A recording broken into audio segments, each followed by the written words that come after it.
दोस्तों, एक कहावत है, चोर की दाढ़ी में तिनका।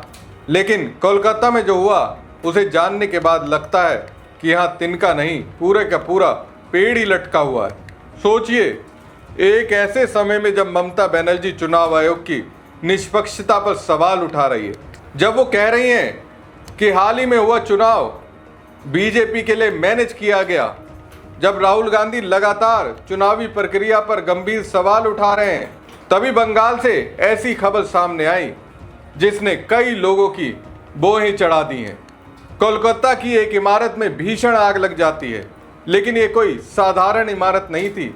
यहाँ एक दो नहीं, हजारों मशीनें रखी गई थी, ऐसी मशीनें जो हालिया चुनावी प्रक्रिया की गवाह थी। और यहीं से सवाल शुरू होते हैं, क्योंकि ये हजारों मशीनें सिर्फ मशीनें नहीं थी, ये हालिया चुनाव की गवाह थी। और अब जब ये आग में खाक हो चुकी हैं, तो सवाल उठ रहा है कि क्या सिर्फ मशीनें जली हैं, या फिर उन सवालों के जवाब भी राख हो गए हैं जो चुनाव आयोग से पूछे जा रहे थे। आखिर ये आग कैसे लगी?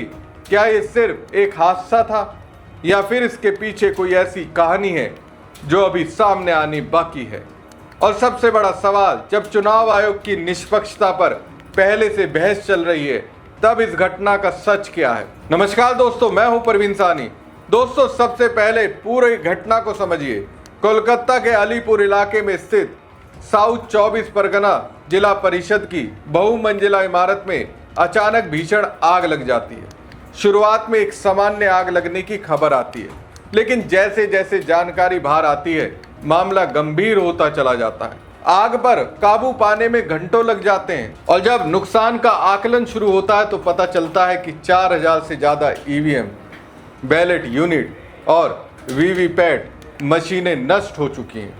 अब यहाँ पहला सवाल पैदा होता है, आखिर इतनी बड़ी संख्या में चुनावी मशीनें एक ही परिसर में रखी गई थी, तो उनकी सुरक्षा व्यवस्था क्या थी?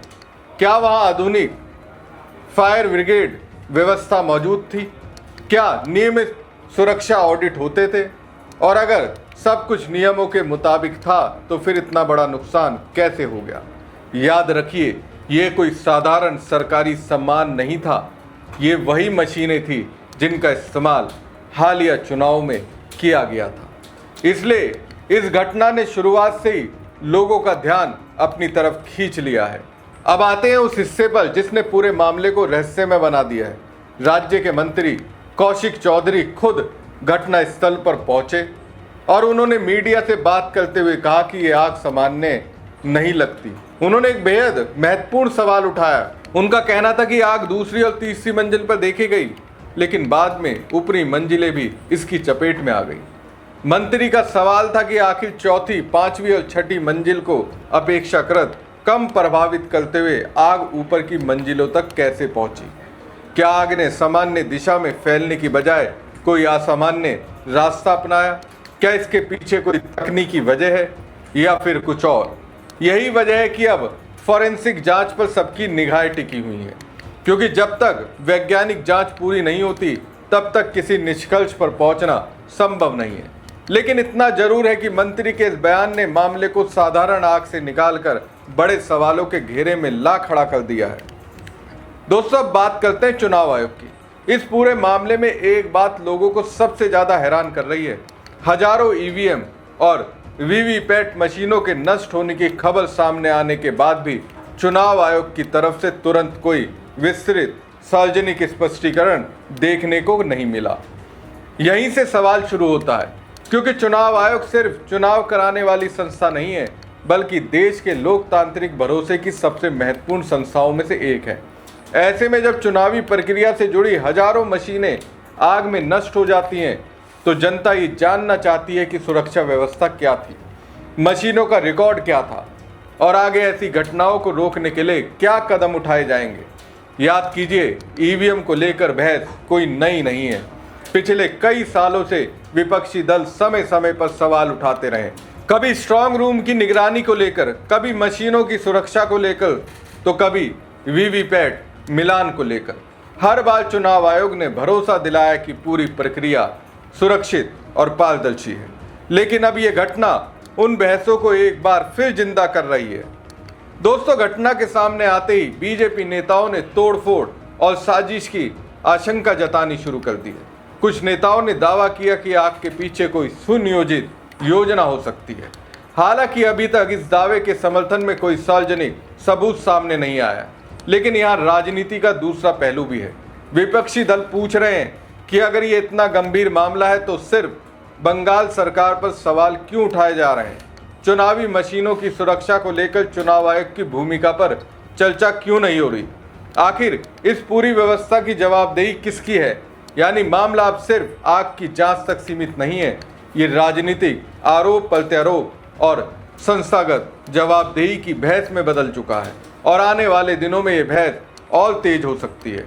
दोस्तों, इस पूरी घटना का राजनीतिक समय भी बहुत महत्वपूर्ण है। एक तरफ ममता बनर्जी लगातार आरोप लगा रही है कि चुनाव आयोग पहले जैसा निष्पक्ष नहीं दिखाई देता। वो कई बार कह चुकी हैं कि चुनावी प्रक्रिया पर गंभीर निगरानी की जरूरत है। दूसरी तरफ राहुल गांधी भी चुनाव आयोग की कार्यप्रणाली और चुनावी पारदर्शिता को लेकर सवाल उठाते रहे हैं। यानी विपक्ष का एक बड़ा वर्ग पहले से ही चुनाव आयोग की भूमिका पर बहस कर रहा है। अब ऐसे समय में जब हजारों ईवीएम और वीवीपैट मशीनों के आग में नष्ट होने की खबर सामने आती है तो विपक्ष को एक नया मुद्दा मिल जाता है। वो पूछ सकते हैं कि अगर चुनाव आयोग की व्यवस्था इतनी मजबूत है तो फिर ऐसी घटना कैसे हो गई? अगर सुरक्षा के इंतजाम पूरी तरह पुख्ता थे तो नुकसान इतना बड़ा क्यों हुआ? यही वजह है कि ये मामला सिर्फ पश्चिम बंगाल तक सीमित नहीं रहने वाला। आने वाले दिनों में इसकी गूंज राष्ट्रीय राजनीति में भी सुनाई दे सकती है। अब सबसे बड़ा सवाल कि क्या ये वास्तव में एक दुर्घटना थी? क्या ये किसी तकनीकी खराबी का परिणाम था? क्या सुरक्षा व्यवस्था में गंभीर चूक हुई, या फिर जैसा कुछ लोग दावा कर रहे हैं इसके पीछे कोई और कहानी छिपी हुई है? फिलहाल पुलिस जांच कर रही है। फॉरेंसिक टीम अपनी रिपोर्ट तैयार करेगी। चुनाव आयोग को भी पूरी रिपोर्ट भेजी जा रही है, लेकिन जब तक अंतिम रिपोर्ट नहीं आती तब तक सवाल खत्म नहीं होंगे, क्योंकि लोकतंत्र में चुनाव सिर्फ वोट डालने का नाम नहीं, लोकतंत्र भरोसे पर चलता है। और जब चुनावी प्रक्रिया से जुड़ी हजारों मशीनें एक साथ आग में नष्ट हो जाएं, तब स्वाभाविक रूप से लोगों के मन में सवाल पैदा होते हैं। इसलिए अब देश की नज़र फॉरेंसिक रिपोर्ट पर होगी, पुलिस जांच पर होगी और सबसे ज़्यादा नज़र चुनाव आयोग के अगले कदम पर होगी, क्योंकि जनता ये जानना चाहती है कि आखिर हुआ क्या था, जिम्मेदार कौन है। तो दोस्तों, कोलकाता की इस आग ने सिर्फ एक इमारत को नहीं जलाया, इसने कई ऐसे सवालों को फिर से जिंदा कर दिया जिन पर पिछले कुछ सालों से देश की राजनीति में लगातार बहस चल रही है। राहुल गांधी बार बार कह रहे हैं कि चुनावी प्रक्रिया में पारदर्शिता की जरूरत है। ममता बनर्जी लगातार चुनाव आयोग की निष्पक्षता पर सवाल उठा रही है। विपक्ष का आरोप है कि चुनाव आयोग पहले जैसा स्वतंत्र और निष्पक्ष दिखाई नहीं देता।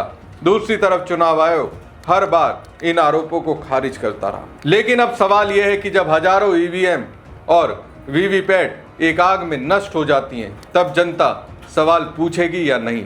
जब सुरक्षा व्यवस्था पर सवाल उठते हैं, तब जवाब कौन देगा? जब खुद मंत्री कह रहे हैं कि आग का फैलाव सामान्य नहीं लगता, तब शक पैदा होगा या नहीं? सबसे बड़ा सवाल यह है कि क्या चुनाव आयोग इस पूरे मामले पर खुलकर देश को जवाब देगा? क्या ये बताया जाएगा कि मशीनों की सुरक्षा के लिए क्या व्यवस्था थी?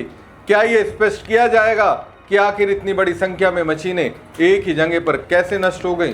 संभावना तो कम है, क्योंकि अगर जवाब देना चुनाव आयोग को विपक्ष को होता तो बहुत पहले दे देता। हमारी खबर आपको कैसी लगी कमेंट बॉक्स में कमेंट करके जरूर बताएं। साथ ही पेज को ज़्यादा से ज़्यादा लाइक और शेयर कीजिएगा। धन्यवाद।